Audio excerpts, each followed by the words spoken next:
Hari-hari setelah malam pengakuan itu berjalan lebih pelan. Tidak ada ledakan cinta seperti dalam film. Tidak juga percikan asmara mendadak seperti di novel-novel. Tapi ada keheningan yang lebih tenang. Ada rutinitas yang mulai terasa akrab. Ada 2 cangkir teh di atas meja setiap pagi. Ada suara sendok beradu dengan piring. Ada senyuman canggung yang perlahan menjadi kebiasaan. Anton kini tidur di kamar bersamaku. Kami masih menjaga jarak. Ia tidur di atas kasur tipis di lantai. Dan aku tetap di ranjang. Tapi tidak ada lagi tembok sunyi di antara kami. Setiap malam sebelum tidur, kami saling mengucap, "Selamat malam." Dan setiap pagi, kami saling menyapa dengan mata mengantuk tapi damai. Aku tak menyangka bisa merasa tenang dengan seseorang yang bukan Bayu. Bukan karena aku melupakan Bayu.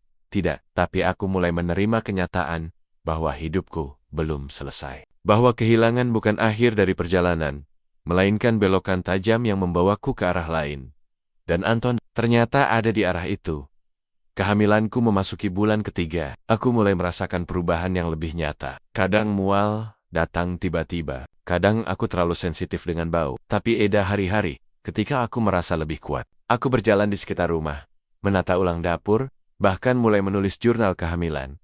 Anton membantuku sebisa mungkin. Ia bukan tipe laki-laki romantis, tapi caranya memperhatikan begitu tulus. Ia sering mengecek stok susu kehamilan, menandai kalender untuk kontrol kebidan, bahkan mencoba memijat kakiku ketika aku mengeluh pegal. "Boleh aku belajar?" tanyanya satu malam. Saat aku mengeluh punggung terasa berat. Aku hanya mengangguk dan duduk membelakanginya di tepi ranjang. Tangannya ragu saat menyentuhku, tapi sentuhan itu pelan, hangat, dan penuh kehati-hatian. "Gini?" tanyanya. Aku tersenyum, meski dia tak bisa melihat. "Udah cukup bikin rileks." Kami tertawa pelan malam itu. Tawa yang sederhana, tapi rasanya seperti suara dari rumah yang benar-benar hidup. Tentu, tidak semuanya manis. Ada hari ketika kami tentang hal kecil, cucian yang belum dijemur, piring yang menumpuk, atau aku yang merasa Anton terlalu diam ketika aku butuh bicara. Tapi yang membuatku bisa bertahan adalah ia mau mendengar, mau memperbaiki. "Maaf, aku belum terbiasa," katanya setelah kami berdebat, karena aku menangis terlalu keras, hanya karena dia salah membelikan rasa susu. "Aku juga belum terbiasa, Ton," jawabku. "Tapi aku ingin kita belajar bareng." Dan sejak itu, kami mulai membuat jadwal harian. Siapa yang belanja, siapa yang membersihkan dapur, siapa yang nyuci. Tidak kaku, tapi jadi panduan agar kami tak saling menuntut tanpa sadar. Hari Sabtu, Anton mengajakku jalan pagi keliling komplek. Ia tahu, aku sudah lama tak keluar rumah sejak semua gosip merebak. Awalnya aku ragu, tapi akhirnya aku setuju. Kerudung sederhana dan baju longgar. Aku menggandeng lengan Anton untuk pertama kalinya di depan umum. Sepanjang jalan, beberapa pasang mata memandang. Beberapa ibu pura-pura senyum. Tapi aku hanya menunduk, sementara Anton berjalan tenang. "Biarkan saja mereka lihat," bisiknya. "Toh kita bukan lagi aib, kita keluarga." Kalimat itu membuatku ingin menangis. Tapi aku tahan. Aku tahu, mataku sudah terlalu banyak keluar. Kini saatnya berdiri dengan kepala tegak. Kami singgah sebentar di warung untuk membeli roti. Bu Sari, pemilik warung yang biasanya cerewet, kali ini menyapaku dengan suara lembut. "Wah, Teh Rina udah kelihatan glowing ya sekarang. Anaknya sehat kan?" Aku mengangguk, mencoba tersenyum. "Alhamdulillah, sehat." Dan saat kembali ke rumah, aku merasa seperti sedang membangun ulang diriku sendiri. Batu demi batu. Satu malam, saat kami selesai makan malam, Anton tiba-tiba berkata, "Aku mikir, gimana kalau kita mulai nabung dari sekarang, buat biaya lahiran, terus nanti buat sekolah anak juga." Tertegun, "Udah mikir sejauh itu?" "Harus," katanya. "Anak kita nggak minta dilahirkan dalam kondisi seperti ini. Tapi kita yang harus siapin tempat terbaik buat dia." Aku menatapnya lama. Di balik wajah lelahnya, aku mulai melihat sosok suami. Bukan suami ideal, tapi suami yang mau belajar, mau membangun. Dan malam itu, aku menulis dalam jurnal kehamilanku, hari ke-97. Aku mulai percaya, kebahagiaan bukan hanya tentang siapa yang bersamamu saat kamu bahagia, tapi tentang siapa yang bersedia tinggal ketika kamu hancur. Anton tinggal, dan aku belajar mencintai lagi, pelan-pelan. Aku kira setelah pernikahan sederhana kami, setelah hari-hari yang mulai berjalan pelan tapi pasti, dan setelah aku belajar menerima peranku sebagai istri baru dan calon ibu, hidup akan mulai tenang. Tapi ternyata, masa lalu tidak pernah benar-benar selesai. Ia hanya menunggu waktu untuk mengetuk pintu. Dan pintu itu diketuk pada suatu siang yang panas. Saat aku sedang mencuci baju bayi, pemberian tetangga di halaman belakang, ponselku berbunyi. Nomor tak dikenal. Awalnya ingin kuabaikan tapi firasatku berkata lain. Saat kuangkat, suara di seberang membuat napasku tercekat. Rina, ini ibu. Ibunya Bayu, suara yang selama ini hanya hidup dalam kenangan. Suara yang dulu sering memanggil namaku dengan sayang. Tapi juga suara yang membawa beban besar. Harapan, kecewa, dan kini mungkin kemarahan. Ibu minta ketemu kamu, katanya tanpa banyak basa-basi. Sekarang, tanyaku, nyaris berbisik. Kalau bisa, ibu sudah di depan rumah.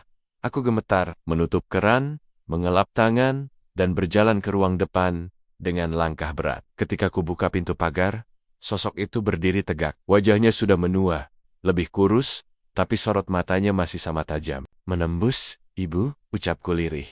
Ia tidak langsung memelukku, tidak juga menegurku, hanya menatap perutku yang mulai membuncit. Sorot matanya berubah, campuran antara getir, syok, dan entah apa lagi. Boleh kita bicara di dalam? Aku mengangguk dan mempersilakannya duduk. Kami duduk di ruang tamu, tempat yang sama ketika aku dan Bayu dulu sering bersenda gurau. Tapi kali ini, ruang itu dingin, mencekam. Jadi, itu benar? Tanyanya lirih sambil menatap perutku. Aku mengangguk. Iya bu, bukan anak Bayu. Aku menggeleng pelan. Piuk. Ia memejamkan mata, dan untuk beberapa detik, aku melihat bahunya bergetar. Aku nggak berniat menyakitimu bu, kataku. Semuanya terjadi di saat aku hancur, di saat aku sendirian. Ibu Bayu membuka mata, menatapku dalam. Lalu kamu menikah dengan tetanggamu itu? Iya, kenapa tidak bilang pada kami? Kenapa tidak bicara pada keluarga Bayu? Aku terdiam, menunduk. Karena aku takut kalian tak akan mengerti. Ia menatapku lama, sebelum berkata, kami memang kecewa Rina, tapi kami juga tidak ingin hidupmu hancur. Bayu mencintaimu. Sangat. Aku menahan air mata yang hampir pecah. Dan aku mencintainya bu. Sampai sekarang, ibu Bayu terdiam. Lalu, suaranya pelan, lebih lembut. Kamu hamil berapa bulan? 3, jalan, 4. Ia menarik napas panjang. Kalau kamu butuh apa-apa, kabari ibu. Ibu masih anggap kamu bagian dari keluarga. Meski kamu sudah menikah lagi. Aku nyaris tak percaya dengan yang kudengar. Aku mendekat, menggenggam tangannya. Terima kasih bu. Aku takut ibu membenciku. Tersenyum tipis. Lalu mengelus tanganku. Ibu juga pernah jadi perempuan. Ibu tahu, kadang hidup memaksa kita memilih yang tak pernah kita rencanakan. Saat ibu Bayu pulang, aku mengantar sampai depan. Anton yang baru pulang dari warung, langsung menghampiri. Ia mengangguk sopan pada ibu mertuaku yang dulu. Dan untuk pertama kalinya, ibu Bayu membalas dengan senyuman kecil. Malam harinya, aku dan Anton duduk berdua di beranda. Langit cerah. Engin, sejuk, dia datang? Tanyanya pelan. Aku mengangguk. Marah? Tidak. Malah memberi restu. Anton menghela napas lega. Lalu menatapku. Rin, ada sesuatu yang perlu aku sampaikan juga. Jantungku berdegup lebih cepat. Apa? Ia menunduk sejenak, lalu berkata. Mantan istriku bilang mau datang minggu depan, bawa anak-anak, katanya. Anak kami yang laki-laki pengen ketemu ayahnya. Aku membeku sejenak. Lalu pelan-pelan bertanya. Kamu yakin siap? Anton menatapku. Justru aku ingin kamu tahu semua masa laluku. Aku nggak ingin ada yang disembunyikan. Kalau kamu keberatan, aku bisa batalkan. Aku menggeleng. Kalau kamu ingin berdamai dengan masa lalu, aku akan temani. Karena aku juga sedang belajar berdamai dengan punyaku. Anton terdiam. Lalu kecil, terbit di wajahnya. Dan malam itu, kami menatap langit dengan perasaan yang sama. Tidak utuh, tapi saling mengisi. Beberapa hari kemudian, mantan istri Anton datang. Ia sopan, tak banyak bicara. Anak laki-lakinya sekitar usia 7 tahun berlari, memeluk Anton begitu turun dari mobil. Aku berdiri di dekat pintu, menyaksikan pelukan itu dengan hati campur aduk. Anton memanggilku. Rin, sini, Kenlan. Ini Raihan. Anak itu menatapku. Aku berjongkok dan tersenyum. Halo Raihan, aku Rina. Anak itu mengangguk malu. Lalu bertanya polos, tante, perutnya kenapa besar? Aku tertawa kecil. Ada adik di dalamnya. Adik kamu. Anton tersenyum, dan aku melihat matanya berkaca-kaca. Masa lalu, masa kini, dan masa depan. Semua bertemu di halaman rumah itu. Mungkin inilah artinya. Keluarga tidak selalu datang dari rencana. Kadang datang dari keberanian untuk memulai lagi. Kini, usia kehamilanku masuk bulan kelima. Aku mulai bisa merasakan gerakan kecil dari dalam perut. seperti getaran lembut, dan setiap itu terjadi, aku akan meletakkan tanganku di sana dan berkata, "Pelan, ayah dan ibu di sini, Nak. Kita akan terus belajar bersama." Aku mungkin pernah jatuh dalam luka yang dalam, tapi hari ini aku memilih untuk bangkit karena aku tahu hidup tak menunggu kita siap. Hidup hanya butuh kita untuk hadir, dan aku sudah hadir sepenuhnya bersama Anton, bersama anakku, dan bersama masa depan yang meski tak sempurna sudah cukup untuk disebut bahagia. Semakin hari, semakin sulit menyembunyikan kenyataan. Perutku mulai menunjukkan tanda kehamilan. Walau masih di bulan kedua, tubuhku mulai berubah. Payudara terasa lebih kencang, wajahku lebih pucat dari biasanya, dan aku jadi lebih mudah. Lelah, aku tahu, cepat atau lambat, orang-orang akan menyadari, dan ketika itu terjadi, yang kutakutkan akhirnya benar-benar datang. Aku sedang menyapu halaman pagi itu ketika Bu Yayah, tetangga sebelah kanan, lewat. Ia menatapku dari ujung kaki sampai ujung kepala. Tatapannya tajam, penuh curiga, senyumnya tipis, dipaksakan. Lalu, dia berkata tanpa ditanya. "Sehat, Bu Rina? Kayaknya makin berisi, ya sekarang?" Aku hanya tersenyum hambar. "Iya, mungkin karena makan mulai teratur." Dia tertawa kecil, lalu melanjutkan jalannya. Tapi aku tahu betul, dia akan langsung mengabarkan temuan kecilnya itu ke lingkaran arisan RT sore nanti. Dan benar saja, sore harinya, gosip mulai menyebar seperti angin kotor. Aku mendengarnya dari Uci, anak tetangga yang masih SMA dan sering mampir ke rumah karena dekat dengan keponakanku Teh. Barusan di depan warung Ibu Sari, orang-orang ngomongin Teh Rina. Mereka bilang, Teh Rina hamil. Katanya belum 40 hari Bayu meninggal. Jantungku seperti dicekik. Aku menatap Uci, yang jelas-jelas hanya menyampaikan. Mereka bilang apa lagi? Uci ragu. Katanya, anaknya bukan dari almarhum, tapi dari Pak Anton. Aku memejamkan mata. Rasanya aku ingin menghilang saat itu juga. Tapi bagaimana mungkin? Sore itu aku hanya duduk di lantai kamar, memeluk lututku sendiri.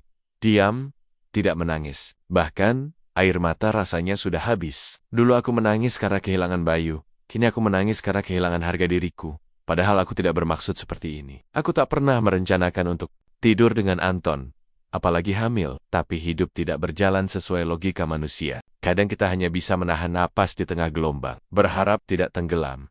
Keesokan harinya, beberapa ibu dari pengajian datang ke rumah. Mereka membawa makanan ringan dan buah-buahan. Tapi aku tahu, niat utama mereka bukan menjenguk.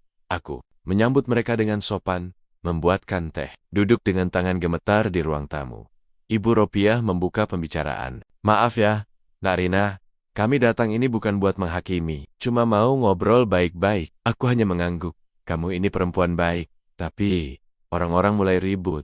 Kami khawatir kamu jadi bahan omongan." Aku menarik napas dalam-dalam. "Saya paham, Bu. Saya juga nggak nyaman dengan semua ini." Ibu lain, Bu Sumarni, berkata, "Kami nggak nuduh, tapi kalau memang betul kamu hamil dari Pak Anton, ya, lebih baik segera dinikahkan. Biar nggak makin panjang omongan." Kata-kata itu menusuk. Aku tahu maksud mereka baik, tapi caranya menyampaikan seolah aku tak lebih dari aib yang harus segera ditutup kain putih setelah mereka pulang. Aku masuk kamar dan mengurung diri. Anton datang malamnya, dan aku ceritakan semuanya. "Orang-orang minta kita nikah, Ton. Cepat, biar katanya nggak jadi bahan fitnah." Anton diam lama, lalu ia berkata pelan, "Aku siap, Rin. Tapi, kamu yakin nikah karena ingin, bukan karena tekanan?" Aku menatapnya, mataku berkokek-kokah. "Aku nggak tahu, Ton, tapi aku juga capek. Capek ditatap seperti wanita murahan. Capek dijadikan bahan bisik-bisik." Anton menatapku dalam, lalu ia mendekat, menggenggam tanganku. "Kalau kamu mau, aku akan nikahi kamu. Bukan karena mereka minta, tapi karena aku mau melindungi kamu dan anak kita."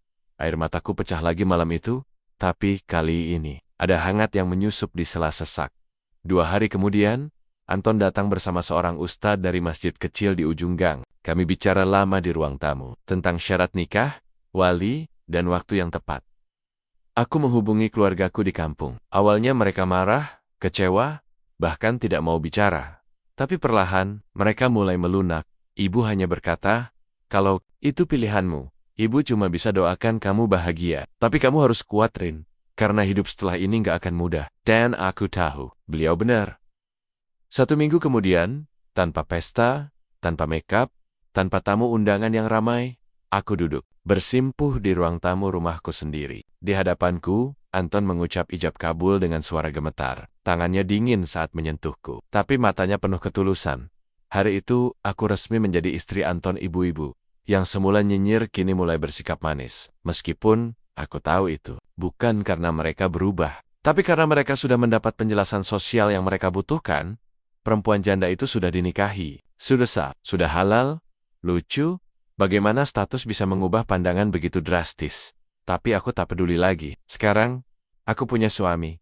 Aku punya anak yang tumbuh di dalam tubuhku. Aku punya seseorang yang bersedia menapaki jalan sulit bersamaku. Tak tahu apakah cinta bisa lahir dari pernikahan ini. Tapi, aku yakin, keberanian bisa. Dan itu sudah cukup untuk hari ini. Sudah 2 minggu sejak aku dan Anton menikah secara sederhana di ruang tamu rumahku. Tak ada riasan mewah. Tak ada baju pengantin. Tak ada dekorasi. Hanya sajadah, wali nikah dari pihak kelurahan, dan seorang ustaz yang menuntun ijab kabul. Tapi di hari itu, aku resmi menjadi istri dari pria yang ironisnya menjadi bagian dari luka sekaligus penyelamatku. Setiap pagi, kini dia ada, membuka pintu dapur untuk menyiapkan teh, membetulkan gorden yang miring, membantu menyiram bunga yang hampir kering, karena aku abaikan selama berminggu-minggu. Tapi meski kami tinggal di rumah yang sama, aku tahu ada batas halus yang belum kami lewati.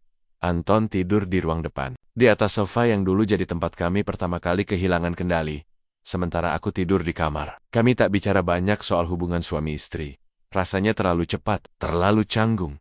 Sampai pada suatu malam, aku sedang melipat baju bayi, bekas pemberian tetangga, saat Anton berdiri di pintu kamar. Matanya tampak letih, tapi ada sesuatu yang ingin ia katakan. Aku bisa merasakannya. Rin, ucapnya pelan. Boleh aku masuk sebentar? Aku mengangguk.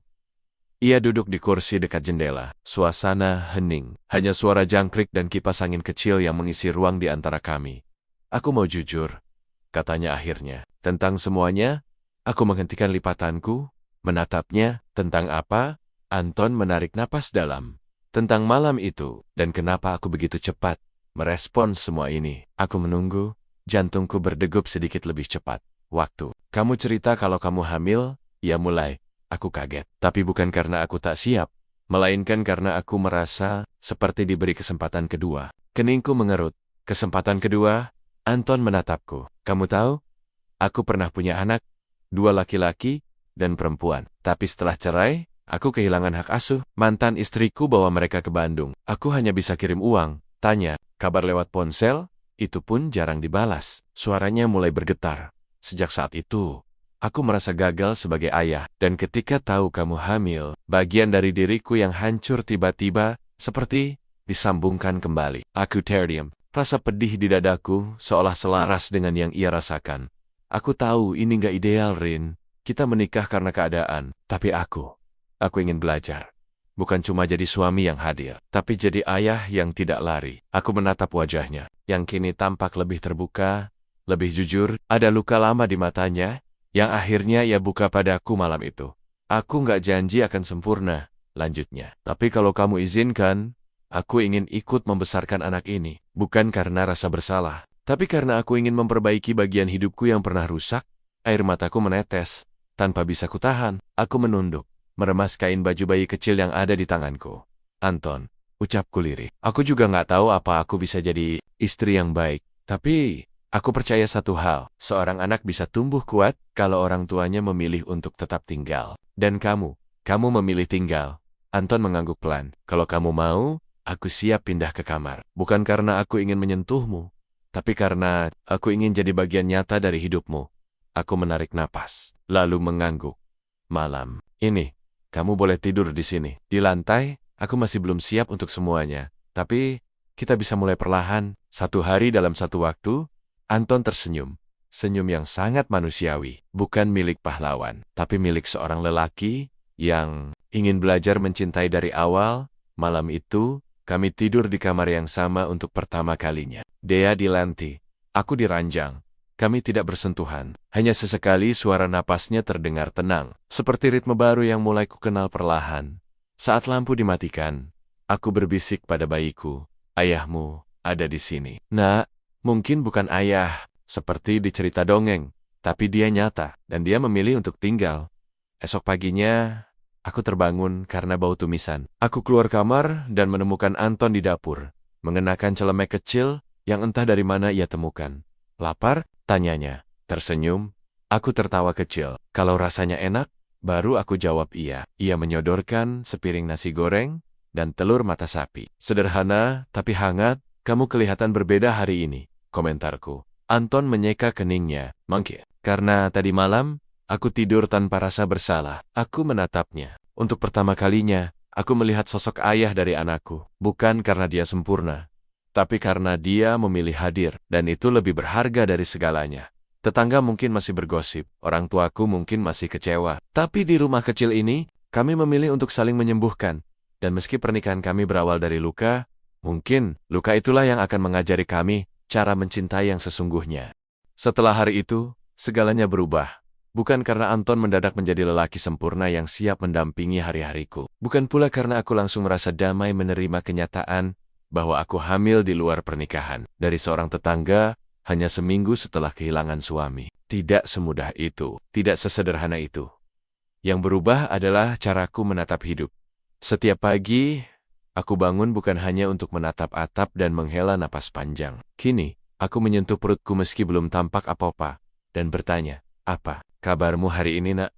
Suara hatiku mulai tak lagi penuh luka. Ada celah kecil yang tumbuh di antara duka itu, celah bernama harapan. Anton tidak banyak berubah. Dia tetap datang seperti biasa, tetap membawakan makanan, tetap bertanya kabar. Tapi, sejak aku mengatakan tentang kehamilan ini, dia lebih banyak diam, seolah sedang menata ulang langkahnya sendiri. Dan aku memahaminya. Dia tidak langsung mengajakku menikah, tidak memberi janji-janji kosong, seperti lelaki dalam sinetron. Tapi dia menunjukkan kehadirannya, dan itu jauh lebih penting buatku. Suatu pagi, dia datang membawa kantong plastik berisi buah dan susu. Aku nggak tahu kamu ngidam apa, katanya sambil tersenyum kikuk. Tapi, coba ini dulu, ya. Aku menatap pisang, apel, dan susu UHT itu lalu tersenyum kecil. Terima kasih. Kami duduk di beranda. Langit cerah. Tapi hati kami sama-sama penuh kabut. Aku tahu dia ingin bicara sesuatu. Aku menunggunya. Beberapa menit kemudian, dia buka suara. Rin, kamu yakin mau mempertahankan kehamilan ini? Pertanyaannya seperti petir. Tapi aku sudah menyiapkan diri. Aku mengangguk pelan. Iya, aku tahu ini nggak ideal. Apalagi buatku yang belum pulih dari kehilangan. Tapi, aku nggak bisa bunuh anakku sendiri. Biar gimana pun, ini darahku. Dan darahmu. Anton mengangguk, menatapku lama. Ada ketulusan di matanya.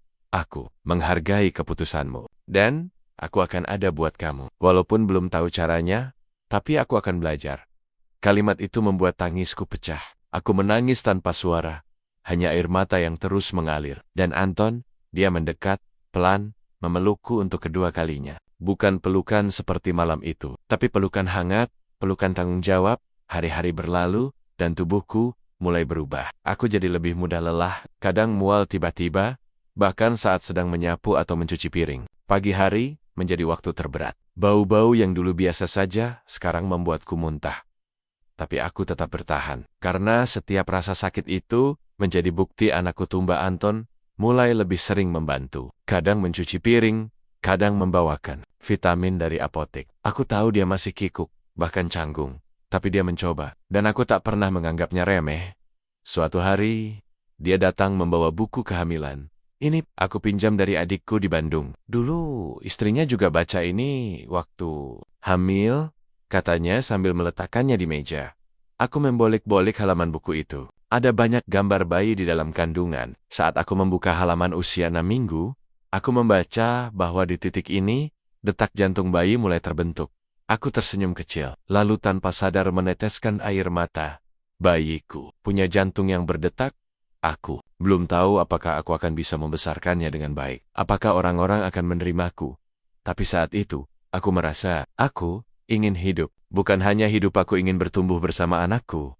Namun, hidup tak selalu semanis momen-momen kecil itu. Suatu siang, aku pergi ke warung dekat gang, membeli kebutuhan dapur. Aku merasa lebih baik hari itu, dan ingin sedikit berjalan. Tapi, saat sedang memilih telur, dua ibu tetangga berdiri tak jauh dariku, berbicara setengah berbisik namun cukup jelas untuk kudengar. Katanya, belum 40 hari suaminya meninggal, tapi udah sering banget si Anton ke rumahnya. Iya, Aku juga lihat, nggak tahu diri banget, baru janda udah ditempelin. Tapi ya itu, mungkin nggak tahan sendiri, lihat-lihat aja. Nanti tahu-tahu hamil. Aku menggenggam kantong belanja erat-erat. Suhu tubuhku naik. Wajahku panas, tapi aku tak menoleh. Aku hanya menunduk, membayar belanja, lalu pulang dengan langkah cepat. Sesampainya di rumah, aku langsung masuk kamar, mengunci pintu, dan menangis. Bukan karena kata-kata mereka, tapi karena aku tahu sebagian dari itu benar. Aku tidak bisa membela diri. Bahkan jika aku bicara, siapa yang akan percaya? Aku menangis sepuasnya. Dan saat malam tiba, aku tak makan apapun. Anton datang mengetuk, tapi aku tak menjawab. Aku hanya ingin sendiri. Besoknya, dia datang lagi. Kali ini, aku membukakan pintu. Aku dengar dari Ibu Rika. Katanya ada yang ngomongin kamu di warung. Aku hanya mengangguk. Mataku bengkak. Kamu nggak perlu dengerin mereka, ucap Anton. Mereka cuma tahu sebagian cerita, tapi kita yang tahu semuanya. Aku menatapnya. Tapi mereka tetap bisa bikin aku merasa seperti perempuan kotor, Ton. Anton menggenggam tanganku. Kalau kamu kotor, aku juga. Tapi kamu nggak kotorin. Kamu cuma terluka. Dan kamu nggak sendiri. Kalimat itu, sederhana tapi dalam, membuatku kembali berdiri. Aku tak bisa mengubah pikiran semua orang, tapi aku bisa memilih untuk melindungi hidup yang sedang tumbuh di rahimku. Itu tugasku sekarang. Malam itu, sebelum tidur, aku memandangi langit-langit kamar, lalu membisikkan kata-kata pelan ke dalam perutku. Maaf ya nak, Mama belum sempurna, tapi Mama janji, Mama akan jadi rumah yang paling hangat buat kamu. Dan, untuk pertama kalinya, aku merasa tak sepenuhnya hancur. Malam itu, aku duduk di tepi ranjang, memandangi tespek yang masih tergeletak di atas meja. 2 garis merah itu seperti cap abadi, yang tak bisa kuhapus. Setiap kutatap, rasanya seperti tubuhku berbicara. Kamu tak bisa lagi menolak kenyataan. Rina, kamu hamil, dan aku tahu persis siapa ayah dari anak ini. Anton, pikiranku berkecamuk hebat. Rasanya semua ingatan yang selama ini kutekan muncul lagi. Jelas, seperti film yang diputar ulang tentang malam itu. Malam yang kubilang tak disengaja, tapi entah sejak kapan bibitnya tumbuh. Malam itu hujan turun deras. Listrik padam, Rama, gelap, dan dingin. Aku sedang melipat pakaian Bayu di ruang tengah. Dan entah kenapa, hatiku kembali jatuh ke titik paling rapuh. Aku menangis lagi. Tangisan diam yang tertahan berjam-jam. Ketika ku dengar ketukan pelan di pintu, dan suara Anton memanggil dari luar. Aku tak kuasa menolak. Dia masuk membawa senter dan teh panas. Kami duduk bersama, seperti biasa. Tapi, malam itu berbeda. Diam-diam, aku sedang berada di titik paling dalam dari rasa kehilangan. Tubuhku terasa kosong, dan aku hanya ingin seseorang mengisi ruang hampa itu. Bukan secara harfiah, tapi ada bagian dalam diriku yang ingin dipeluk, direngkuh, diyakinkan bahwa aku masih ada. Aku tahu kamu kangen Bayu, ucap Anton pelan waktu itu. Aku tahu rasa sepi itu, karena aku juga pernah ada di posisi kamu.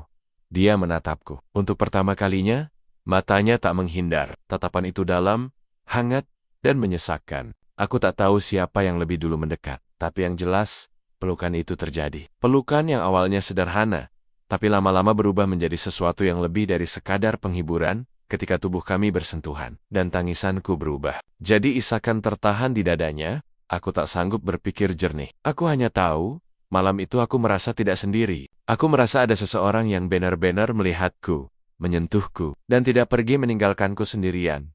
Semua mengalir begitu cepat. Di ruang tamu, di bawah cahaya senter, di atas sofa yang dulu sering kupakai menangis. Kami tak bicara. Kami hanya diam, saling menatap, lalu tubuh kami bicara sendiri. Saat semua usai, kami hanya duduk, membisu. Anton menatapku lama, lalu berkata pelan, maaf, aku nggak seharusnya. Aku menggeleng. Aku juga tidak ada janji, tidak ada kata cinta.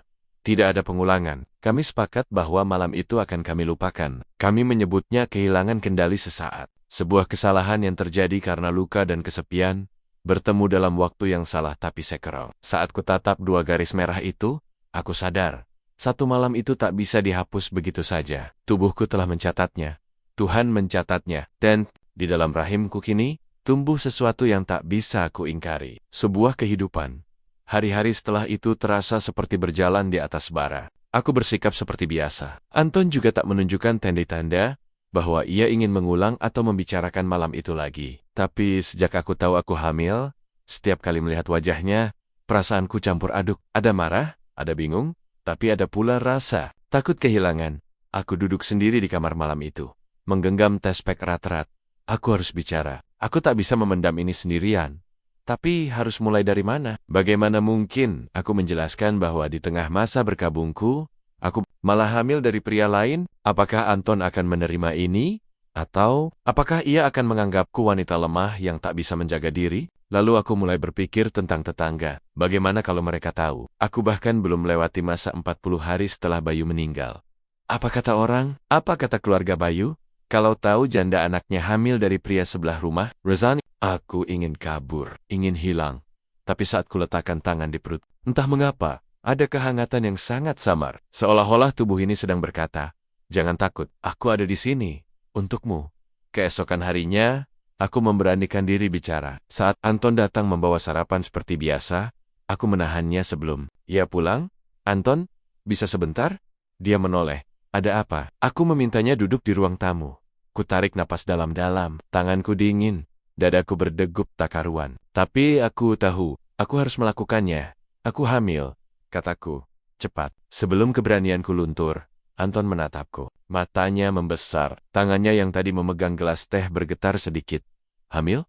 Ulangnya pelan. Maksud kamu? Aku mengangguk, menunduk. Iya. Dari malam itu, Anton membungkam. Wajahnya berubah-ubah, campuran antara kaget, bingung, dan syok. Lalu ia menatapku lama. Begitu lama, sampai aku nyaris menangis karena takut. Aku nggak tahu harus ngomong apa. Katanya akhirnya. Jujur aja, aku nggak nyangka. Aku juga nggak. Kataku cepat. Aku nggak minta kamu tanggung jawab. Aku cuma nggak bisa nyembunyiin ini sendiri. Anton terdiam lagi. Lama, lalu ia bangkit, berjalan ke jendela, memandang keluar. Beberapa menit kemudian, ia kembali duduk. Napasnya berat. Rin, kamu nggak sendiri. Aku nggak akan lari. Aku nggak tahu ini akan seperti apa, tapi kita bisa hadapi sama-sama. Aku menatapnya. Tidak percaya.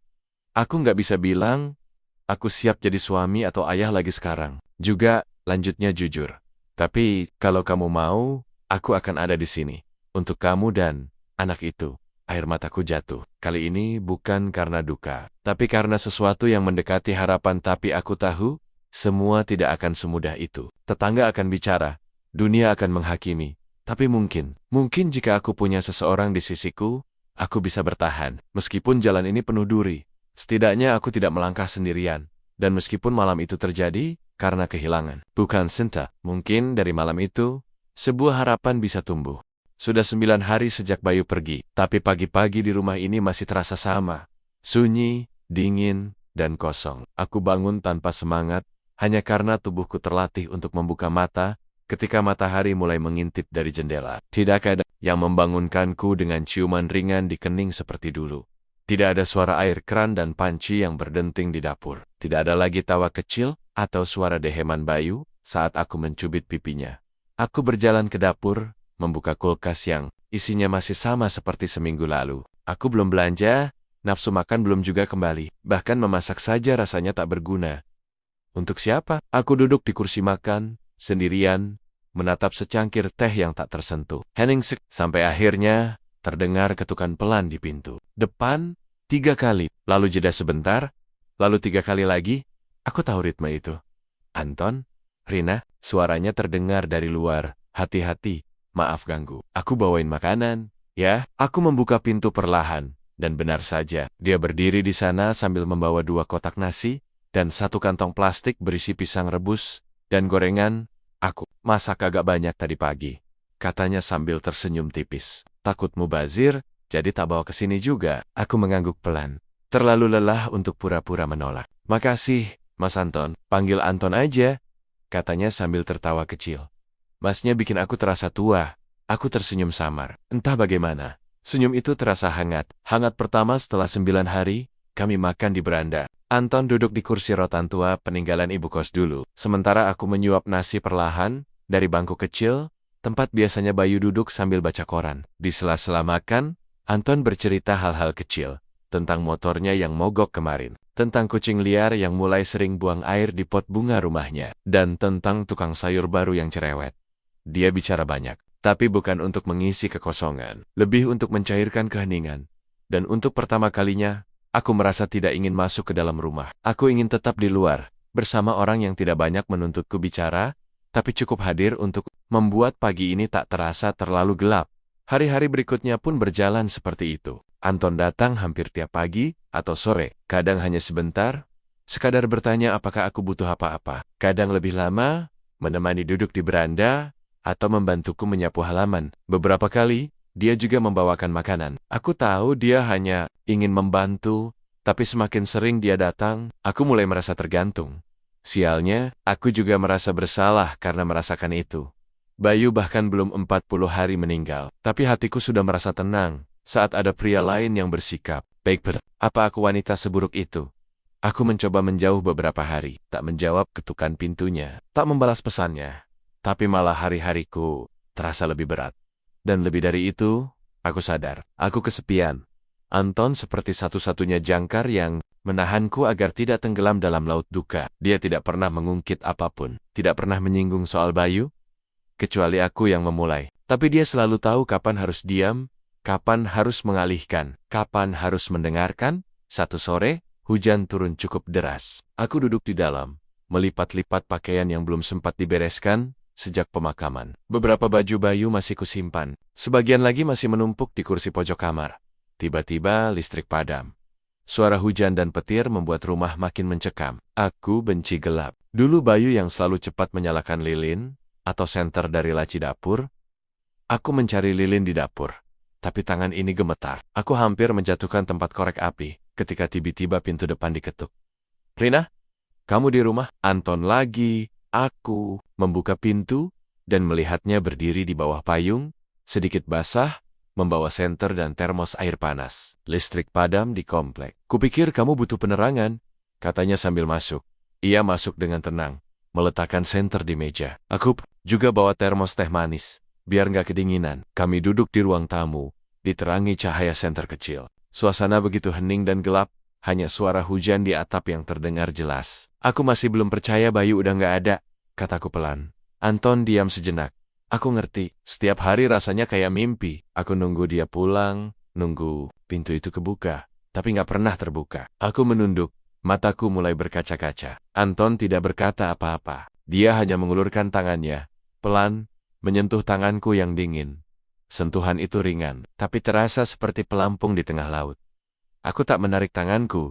Hujan terus turun, listrik belum juga menyala, dan aku merasa untuk pertama kalinya, aku tidak sendiri hari-hari setelah hujan malam itu berubah. Bukan karena cuaca, bukan karena waktu yang bergerak maju, tapi karena sesuatu di dalam diriku bergeser. Pelan, tapi pasti. Ada ruang kosong dalam hatiku yang selama ini terisi oleh duka, yang mulai perlahan diisi oleh kehadiran Anton. Bukan sebagai pengganti. Bayu, aku tak yakin ada yang bisa menggantikannya, tapi sebagai seseorang yang membuatku merasa ada. Aku tak lagi menghindar saat Anton datang. Bahkan tanpa sadar, aku mulai menunggunya. Langkah kaki beratnya di teras, suara motornya yang khas, bahkan ketukannya di pintu, semuanya jadi penanda bahwa hari itu aku tidak akan sendirian. Ia datang membawa teh hangat, cerita-cerita kecil, dan anehnya perhatian yang tidak mengganggu.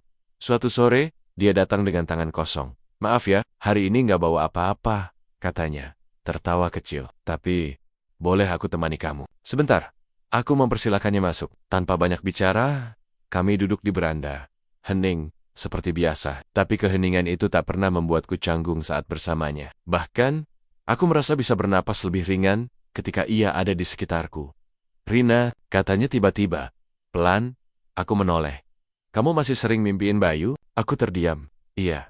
Kadang, tapi mimpinya aneh." Dia marah, lalu tiba-tiba diam terus hilang. "Wajar sih," ucap Anton sambil menatap langit yang mulai merah. "Mungkin karena kamu belum benar-benar ikhlas." Aku menelan ludah, kata. Itu ikhlas selalu terasa berat. Karena setiap kali aku mencoba melepaskan, rasa bersalah datang menghantam. Seolah aku sedang berusaha melupakan. Padahal aku tidak ingin melupakan Bayu.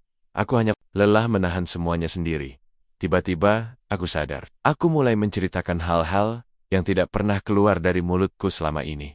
Tentang hari pertama Bayu, dan aku pindah ke rumah ini. Tentang cita-cita kecil, kami punya anak kembar. Tentang malam terakhir sebelum dia pergi. Ketika kami bertengkar kecil hanya karena aku lupa menyiapkan makan malam, dan Bayu tersenyum sambil bilang, "Nggak apa-apa Rin, aku makan kamu aja deh, lebih kenyang."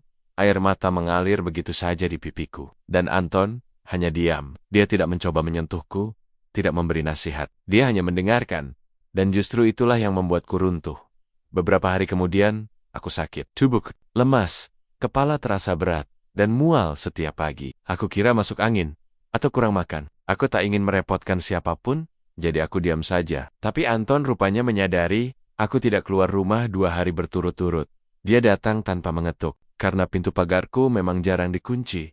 "Rina," suaranya terdengar dari dapur. Aku duduk di ruang tengah dengan selimut membalut tubuh. Saat dia melihatku, wajahnya langsung berubah cemas. "Kamu kenapa? Pucat banget." Aku hanya menggeleng. "Cuma kecapekan." Tanpa banyak tanya, ia menyopken teh hangat dan bubur instan. Duduk di sampingku dan memaksa aku makan sedikit, kalau besok belum enakan. "Aku antar ke dokter." "Ya," katanya sambil membersihkan sisa makanan dari sendok. Aku mengangguk. Aneh, aku tak merasa risih dirawat oleh pria yang bukan suamiku. Justru, aku merasa dijaga, dipedulikan. Esoknya, benar saja, aku dibawanya ke dokter. Dari luar, kami mungkin tampak seperti pasangan muda, tapi di dalam diriku masih ada konflik yang terus bergolak. Setelah konsultasi dan pemeriksaan awal, dokter hanya bilang, aku perlu istirahat cukup. Tapi saat akan pulang, dokter menyarankan aku memeriksa kemungkinan lain. Mual pagi, lemas, emosi tidak stabil. Bisa juga karena hormonal. Kalau belum haid, mungkin bisa cek kehamilan. Aku hanya mengangguk saat itu. Tapi sepanjang perjalanan, pulang. Kata kehamilan terus bergaung di kepalaku. Dan seperti disambar petir, aku sadar, sudah hampir 2 bulan aku tidak haid. Tapi karena pikiranku sibuk dengan duka, aku sama sekali tak memperhatikan. Malam itu, aku gelisah. Aku tidak bisa tidur. Kata dokter membuatku resah. Pikiranku berputar. Tidak mungkin kan? Lalu ingatanku kembali ke malam itu. Malam saat hujan deras, saat listrik padam. Saat aku menangis, dan Anton menyentuh tanganku. Dan ketika pelukan itu berubah menjadi sesuatu yang lebih, aku tak tahu bagaimana semuanya terjadi begitu cepat. Kami sama-sama terluka, sama-sama kosong, dan sama-sama butuh pelampiasan. Tapi itu hanya 1 malam. Dan setelahnya, kami sepakat tidak membicarakannya. Aku bahkan berusaha menghapusnya dari ingatan. Tapi, tubuhku tidak bisa membohongi kenyataan. Esok harinya aku membeli tespek, diam-diam, dari warung di ujung gang. Aku sembunyikan di saku, jaket, dan berlari masuk ke rumah seperti pencuri. Sore hari, aku menguncikan diri di kamar mandi. Napasku tak beraturan. Tangan gemetar. Dalam hati aku berkata, kalau ini positif, aku harus kuat. Tapi kalau negatif, berarti ini hanya efek stres. Beberapa menit kemudian, 2 garis merah muncul di alat uji kehamilan itu. 2 garis, jelas, tegas. Tanganku lemas, lututku gemitar. Aku terduduk di lantai kamar mandi, memandangi tespek itu dengan mata berkaca-kaca. Antara panik, syok, bingung, dan hampa, aku hamil. Dan ayah dari janin ini adalah tetanggaku, Anton. Namaku Rina, usia baru 25. Tapi rasanya hidup sudah menyiramkan semua kesedihannya ke dalam batinku. Seminggu lalu, suami yang paling aku cintai Bayu meninggal dalam sebuah kecelakaan kerja. Hari itu, hujan turun begitu deras, seolah langit pun ikut berkabung. Aku masih bisa mengingat jelas suara telepon dari kantor tempat Bayu bekerja di proyek jalan tol. Suara seseorang di seberang sana terdengar gugup, lalu menenangkan, lalu berubah menjadi berita paling menghancurkan dalam hidupku. Bayu, suamiku, yang selalu pulang dengan senyum dan pelukan hangat, tak akan pernah pulang lagi. Sejak hari itu, rumah ini tak lagi sama. Sudut ruang tamu yang biasanya penuh tawa kami saat menonton acara televisi favorit, kini hanya diisi oleh keheningan yang menggigit. Dapur tempat Bayu suka main kuri-kuri, pelukan saat aku masak, kini dingin dan sepi. Kamar tidur kami. Tuhan, aku bahkan tidak sanggup lagi tidur di sana tanpa terisak.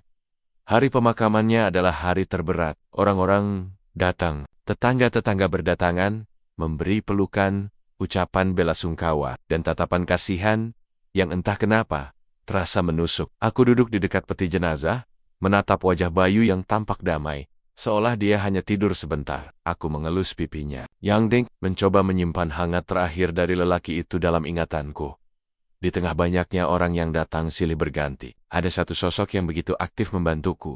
Anton, tetangga sebelah rumah. Ia yang mengatur tenda, memanggil ambulans, hingga mengurusi makam. Ia juga yang menenangkan aku saat aku mulai terjatuh karena tak kuat berdiri. Aku tahu Anton, dia duda 2 anak. Anak-anaknya tinggal di luar kota bersama mantan istrinya. Ae tinggal sendirian, jarang bicara banyak, tapi selama ini selalu ramah. Aku tidak menyangka dia akan sedekat ini saat musibah datang, tapi saat itu, aku terlalu hancur untuk peduli pada siapapun. Hari-hari setelah pemakaman Bayu berjalan, seperti kebut, aku bangun dengan mata bengkak, memaksa makan walau tak berselera, lalu kembali tidur. Kadang aku hanya duduk di depan jendela, menatap kosong keluar rumah, sambil memeluk jaket Bayu yang belum sempat dicuci. Baunya masih ada bau tubuhnya, yang khas, yang entah bagaimana justru membuat dada ini makin sesak. Keluargaku jauh, di kampung. Mereka sempat datang saat pemakaman, tapi kembali keesokan harinya, karena ada pekerjaan dan urusan lainnya. Sejak menikah, aku memang ikut Bayu tinggal. Di Korea ini, kami baru 3 tahun menikah, dan belum punya anak. Kami sedang menabung, katanya, agar nanti saat punya anak, semuanya sudah siap. Tapi sekarang semua rencana itu lenyap. Beberapa malam pertama aku mencoba bertahan tidur di kamar kami, tapi terlalu banyak kenangan di sana. Suara Bayu masih terngiang. Bayangannya berdiri di depan cermin, sedang merapikan dasi, atau tertawa kecil saat menggodaku dari balik pintu kamar mandi. Semua itu membunuhku pelan-pelan. Jadi aku mulai tidur di ruang tamu, di sofa kecil yang dingin dan keras. Tapi setidaknya, tidak terlalu menyakitkan. Anton kadang datang mengetuk pintu, membawa makanan, atau sekadar bertanya, apakah aku butuh bantuan. Awalnya aku hanya mengangguk, tak bicara banyak. Tapi lama-lama, suaranya mulai memberi ketenangan aneh. Mungkin karena ia satu-satunya orang yang bersedia mendengarkan tanpa menghakimi. Dia tak menyuruhku kuat, tak memaksaku bangkit. Dia hanya duduk, kadang di beranda, menemani dalam diam. Suatu sore, aku kehabisan air galon. Biasanya Bayu yang mengangkat, mengganti galon ke dispenser. Aku mencoba melakukannya sendiri, tapi tubuhku lemas. Aku terduduk di lantai dapur, menangis. Lagi, beberapa menit kemudian, aku mendengar pintu diketuk. Anton berdiri di sana, melihat keadaanku. Tanpa berkota-kota, ia masuk, mengganti galon, dan merapikan dapur. Aku hanya duduk, menangis dalam diam. Aku tahu kamu masih sangat berduka, ucapnya pelan saat duduk di depanku. Tapi kamu gak sendiri, Rin.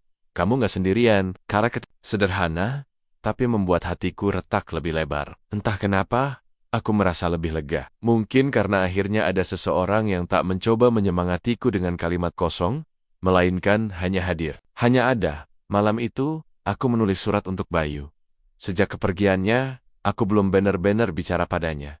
Jadi aku menulis, Bayu, cintaku, aku tahu kamu tak ingin melihatku menderita, tapi kepergianmu terlalu mendadak. Aku tidak siap. Aku belum bisa melepaskanmu. Aku bahkan masih menyimpan baju kerjamu yang kamu pakai di hari terakhir. Kamu tahu, aku peluk itu setiap malam. Rasanya seperti kamu masih di sini. Tapi kamu tidak di sini, yo. Dan aku benar-benar takut menghadapi dunia tanpamu. Aku menangis semalaman setelah menulis itu. Seminggu sudah berlalu sejak hari pemakaman. Tapi rasanya seperti kemarin. Luka ini belum mengering, bahkan belum mulai menutup. Banyak orang bilang, waktu akan menyembuhkan. Tapi waktu seperti tidak bergerak di rumah ini. Setiap benda, setiap aroma, setiap sudut mengingatkanku padanya. Dan aku masih bertanya-tanya, kenapa Tuhan mengambil Bayu secepat ini? Namun di tengah hening dan kehilangan itu, aku mulai menyadari sesuatu.